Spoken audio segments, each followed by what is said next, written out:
This is LOA Recon with Good Vibe Coach Jeanette Ma, where we explore the ins and outs of conscious creation to manifest our favorite dreams come true. Let's have some fun together.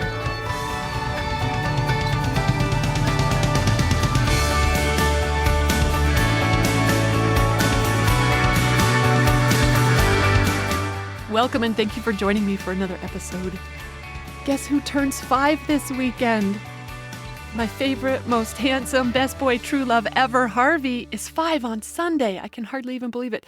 He's not recording with me today. I'm recording solo because he wanted to stay out with the horses. So, you know what? That actually is probably for the best because today's topic has a potential strong emotional charge for me. And Harvey is super sensitive, so it's probably good that he's not here for this. I'm going to do my best, though, to tone emotions down. I've been practicing telling this story so that I can share it with you. I'm laughing at this ridiculous title. It's the longest one ever.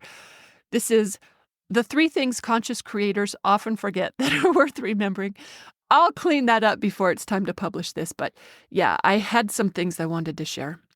Because, you know, our action-oriented society, all the training, all the programming we got that we're supposed to figure stuff out and make it happen ourselves in order to get what we want, it makes it easy to forget, even for savvy creators, to forget that the universe does all the lifting for us when we remember to engage our true power, which is focusing on what we want and finding ways to feel better first. And getting better at letting life be good to us so that we can receive what we want when universe delivers it. And those might seem like easy things for those of us who know how the system works, right? We think, sure, we can embrace that better than anyone. Yeah, I would agree. And yet, there I was just the other day, engaged in all my old programming to make it happen myself and figure it out and find the way and work hard. I was getting tripped up in every single one of those ways. For those of you who have been listening to these episodes, you will be familiar with some of this story. It's to do with the horses next door that had been left without food or water through the winter. It was a while ago that one of them died. Well, at least I thought she died. She had 4 magpies picking at her carcass when I called animal control from the pasture. And when I started talking, she heard me and she opened her eyes and tried to lift her head. And I realized this horse wasn't dead. And I was horrified in a way that I am not going to revisit right now. It was high contrast. And it didn't get much better after that because there were remaining horses and a donkey in the pasture that I thought these guys are sure to follow in her footsteps if someone doesn't do something. And no one was doing anything. Well, not from lack of, I tried to get them to do something. I called the authorities. I alerted the community.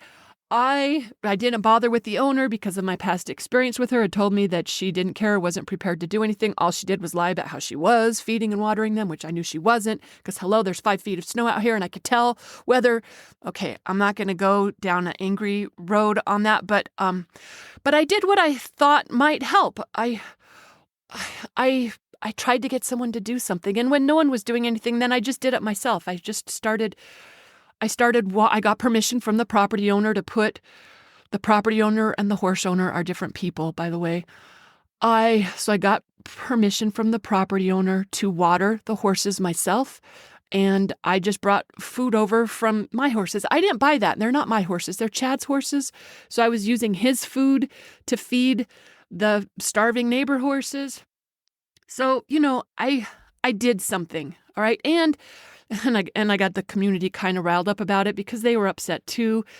And they suggested things like, they suggested a wide variety of things, including call the media, call the sheriff, call the attorney general, steal the horses. Someone thought we should steal the horses. A lot of people said, well, you don't have, just get them in rescue. Just get them in rescue. Get the owner to let you put them in rescue. Because, you know, rescues, several people stepped up to say, I'll take those horses. Just get her to relinquish. No, she did not want to surrender them. And there really wasn't a legal way to take them away from her. There were a couple who did talk about stealing them. And that's when I learned, well, actually, I heard two different stories. One person told me that horse thieving is still a hanging offense in Utah. It's an old thing on the books. Another person told me, no, it's just a $1,500 fine that she was more than happy to pay if someone else would do it. So, look, everyone had ideas about what should happen, and nothing was happening, really. Nothing was helping. Animal control wasn't helping. They're notorious up here for, I don't know if it's that they're not able to, or they're not willing to, or they're not staffed to. I don't know what the situation is there, but that didn't help. Hello, we know what the situation was there. It's my vibration. My vibration was contrast, resistance, pushing against, mad, angry. Oh, it was just, of course, nothing. One person suggested, hey, let's buy them from her. Let's just buy them from her. And so, yeah, she said she might be willing to consider an offer. And the numbers, she said, were like 10 times what someone would pay for healthy trained horses, let alone these. Okay, so she wasn't willing to let them go. She's a breeder. And she got so mad at me for causing all this drama. She got hate mail from it, man. She called the sheriff about it, and she blamed me for causing it.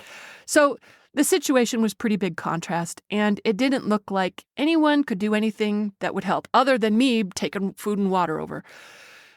So it wasn't, and that wasn't my joy. It wasn't my joy because it wasn't my joy to be feeding her horses when she was lying about feeding them herself. I didn't like it. Okay, and then I told you about this, about how, at least I think I told you already, about how the other day I was making notes for this one of the calls in the Maestro Moves series at Good Vibe University, where it was don't focus on reality too much, where I realized that I'd been making that rookie mistake. I'd been looking at the reality, or my perception of the reality, rather than the desire. I was locked onto the contrast. So I changed that. And I imagined what I wanted. I imagined these horses were kicking up their heels in a beautiful green pasture with good company, good care, in great health, being loved and adored and treasured, and just happy, healthy horses in a happy, healthy herd in a beautiful place that they loved being. I just tuned into that. And then I went on a dog walk, and on the way back from the dog walk, I asked Chad, I said, hey, do you think I should go check the horse water? And he was like, he was non-committal. And I thought, you know what, Jeanette, you're going to sleep better if you do. So, and I was already dressed for it because we were taking the dogs for a walk. So I grabbed his snowshoes and I went over to the neighbor's pasture to check on the horse water. And it turns out they had water, but they couldn't get to it because they'd been snowed out. That's why they had water. They were not able to drink it. The trail that we'd been digging out for them in order to get to the water, it had been covered over, and they were stranded out in the middle of the pasture next to a rotting bale of hay that was not fit for consumption. Like a horse is going to get sick if they try eating that. Okay, so I was something came over me in that moment. It was swift, and it was sudden, and it was strong. And it was so clear. I didn't even have to think about it. I didn't have to question it. I didn't have to ponder. I didn't need second opinions. I didn't analyze. It was just such strong, something fueled me. It's just like the way they talk about when inspiration takes over, wild horses couldn't hold you back. It was like that. It was just like that. I knew exactly what to do, and I did it with clear-headedness. I wasn't in anger. I wasn't in righteous I wasn't in spite. I wasn't in fear. It was just crazy, cool, strong purpose and clarity. I whipped out my phone. I took some pictures. I called animal control just to get it on the record. And I texted the owner just so I could say I did. And then I snowshoed home. And I also stomped out a trail for the horses to get to the water. Then I went home and I posted, actually, I think Chad had to come over with the shovel because he saw me stomping out the trail. So he came over to help. And I let him finish because guess what I did? I went home. I posted those pictures on social media to raise money. I said, it's a food raiser, everyone, for the neglected horses. And I gave the address. And within just a couple of minutes, I had enough donations to feed them for a month. I had to take down my Venmo because people were sending money even after I had enough. So I had to delete all my ways to send money links. That's a generous community that cares. Okay, so So that was super cool. And it wasn't that I couldn't afford to feed them myself, but the principle of it, I didn't have joy for that. I did not like taking hay that wasn't even mine. It was for Chad's horses. Anyway, it got solved with that little fundraiser. I could still feel good about going over to water and feed twice a day as long as I wasn't also still paying to keep this woman's horses alive. So, you know what? Not only did people donate hay and money, but they also donated to help feed, because getting into that pasture, that was an undertaking. We got a lot of snow up here, record-breaking snow. And we've also had record-breaking cold. We had 30 below nights. This is no time to be neglecting your horses. Okay. So I did that and I felt better about it. And then a friend called to tell me, he had this cool manifesting story about how he manifested so much work and so much money that he had to give jobs away. He was all loving that. And I was like, well, that's nice. Listen to what I'm up to. And I told him about the horses. And he was like, well, that sucks. And I'm like, well, community stepping up. That's actually kind of cool. And I said, they're getting fed properly now. So there's that. And we hung up because he had to take a call from one of the new guys that he had just given away some of his work to. And when my friend was on the phone with that new guy, the new guy said to him, hey, thanks so much for giving me this job. I really appreciate it. I'm working as much as I can because, I just work to feed my horses. He said he's got 10 horses at home, and that's why he's working to feed his horses. And my friend jokingly said to him, hey, do you want 2 more and a donkey? And the guy said, no, but I know who does. And then my friend told him the situation. He told him what was going on. And the guy said, dude, I totally know what to do with this. Okay, I don't know if he said, dude, and I totally know what to do with this, but he totally knew it. He said he's done it twice before. Totally legal, how to get those horses into rescue. So my friend texted me to call him, and so I did. My friend was telling me about what he learned from his new coworker. And I was like, he was just giving me the highlights. He didn't have the details, but I was like, this doesn't sound right. This sounds too good to be true. That was me thinking this sounds too good to be true, that there must be some sort of catch. This doesn't make any sense to me. And then I realized, wait a minute, girl, this is universe trying to deliver on your vision, the vision that I remembered to plug into just recently, where I said, happy, healthy horses kicking up their heels in a beautiful green pasture, right? That vision. And so I realized universe is trying to deliver on my new instruction. And here I am saying I don't believe it. So I started believing it. I started believing the universe knew how to give me what I wanted. So I called and talked to the guy myself, and oh my gosh, it was legit. He explained it to me. It made total sense. It was true. He knew how to do it. He's done it before, twice. Not only does he know how, he's willing to do it here too. He's got the trailer. He knows the routine. He's got the connections. He's got all the connections, including he had a rescue friend who had just told him that she wished she had a donkey. And he had called her and said, hey, do you want a donkey and 2 horses? He told her the situation. She said, absolutely.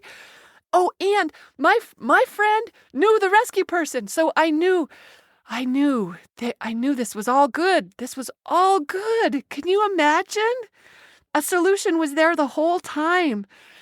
Oh my gosh. So this guy is more than helping. He's like basically taking over. He says, send me your documentation, give me the info he needs to fill out the paperwork and take it to the county and go get it stamped, yada, yada. So it felt like a miracle, and it still does feel like a miracle. And you know what? I claim to be good at this stuff. And there I was, the one who was trying to figure it out herself, trying to make it happen. I was trying to manipulate circumstances, trying to coerce people to do the right thing, all with that contrary vibration, being all frustrated that no one would do anything. I laugh at myself in retrospect. I can love that about me. And then when no one was doing anything, I just resorted to doing it my own self. When they wouldn't, and I realize now, how could they? No one could with that vibration. Nothing could happen. Nothing good could happen while I was in that vibration of torment and outrage and despair and frustration. Oy. Right. So I was trying to figure it out myself and make it happen myself, forgetting completely that that's not where my power is. My power is in focusing on what I want and letting universe do the rest. If it needs me, it'll call me, it'll tap me on the shoulder, and it'll only feel good to do or give me some sort of relief. I'll never have to do something that isn't my joy. And that's exactly what unfolded when I plugged into the vision and gave myself that little mantra, happy, healthy horses and a happy, healthy herd living their dream life in paradise. I know as long as I stick to that story, it can't be anything but that. And universe did its thing. It coordinated the magic that I couldn't have remotely conjured in my old routine of pushing against resistance, action-oriented routine. Instead, I used my power. These horses are kicking up their heels in a gorgeous green pasture, and I saw it. I saw great company, great care, treasured and adored, happy, healthy horses. All I got to do is plug into that and then get out of the way. If it needs me for anything, I will feel the inspiration. And things started moving really swiftly. It was just a matter of hours after I practiced that first vision. It was hours, not days, hours. Oh, I just love how well this stuff works when we remember to work it. So, the 3 things we often forget as conscious creators, even those of us who claim to be really good at this stuff. 1, there is a way. There is always a way. There is always a way for us to have what we want. In fact, there are more ways for it to unfold than we can even imagine. Abraham says something like that. They say, look, we sprinkle dozens of opportunities throughout your path every day for your dream to come true. Dozens every day. Every day. All we got to do is get cooperative. That just means feel better. Come on. So that's the first thing that's worth remembering that we sometimes forget. There is a way. There is always a way. There's more than one way. 2, there isn't just one way. There's an abundance of ways. Number 2, we don't have to know that way. We don't have to find the way ourselves. It isn't our power. It's not our work to figure it out or to know how it's going to happen. Our only work is to be a vibrational match to what we want. And that just means find a way to feel better. And then if there's anything for us to do, we will feel called to it. And that means, number 3, we never have to do anything that we don't enjoy. If it's not our joy, or if it doesn't give us some sort of relief, it's not going to help anyway. Because the way we experience the reality that we prefer is to just match the frequency of it, right? That's just to feel whatever it feels like to have what we want. So if I'm doing something that doesn't feel good, that means I am not a match to that version of reality, and that means I'm holding it at bay. And yes, it's possible if I have a super strong belief that doing this action will make it happen. It's possible because that belief might offer me some sort of vibrational alignment to the outcome that I want. But honestly, if I didn't enjoy the path there, I'm not going to enjoy it once it arrives. How does Abraham say that? Unhappy journeys don't have happy endings. That's worth remembering. And the reason that's true is because nothing out there can change how I feel. So even if I manage to manifest the outcome that I want, and you all know this because you've done it in some form yourself too, whether it's making the money or losing the weight or getting in the relationship, and then you get there and you realize, life still kind of sort of sucks a little bit. It's because feeling better, it's always an inside job. External circumstances cannot do that for us. Okay, those were the 3 things that, let's remember them. The first one, there is always a way. Number 2, we don't have to know the way. And number 3, we won't have to do anything we don't enjoy. So this is why I keep reminding myself that it's easier than I think. Having what I want is often easier than I make it out to be. I remember that the system is slick and that I'm good at working it and that I get better at it every day and that universe is my friend. It'll do all the organizing and synchronizing and unfolding and pull all the cards out of it, the magic cards out of the hat. All I have to do is be a match to my desire. And that just means feel better now. Those are things worth remembering, don't you think? I thought so. Hey, before I go, for anyone whose heart was hurting from the horse story that I shared, if you're wondering what's their status now, I can tell you this. They are being cared for by experts, veterinary experts in warm, dry stalls. They're all still together, and when this snow melts, they are headed for a beautiful green pasture together. And it was even easier than what my friend's coworker suggested it could be. And I also know my best work It isn't to call animal control or alert the community or try to force the owner's hands, or certainly making her the bad guy wasn't helpful, or contemplating if I have it in me to be a horse thief. I know my best work is visioning what I want and honoring any inspirations that come after that. That's what makes the real difference, and this situation helped me remember that better than ever. And that's why I'm sharing it with you too, so we get even better at this conscious creation routine than we already are. All right, hope you got some sort of inspiration from this. Thanks for listening, everyone, and happy manifesting.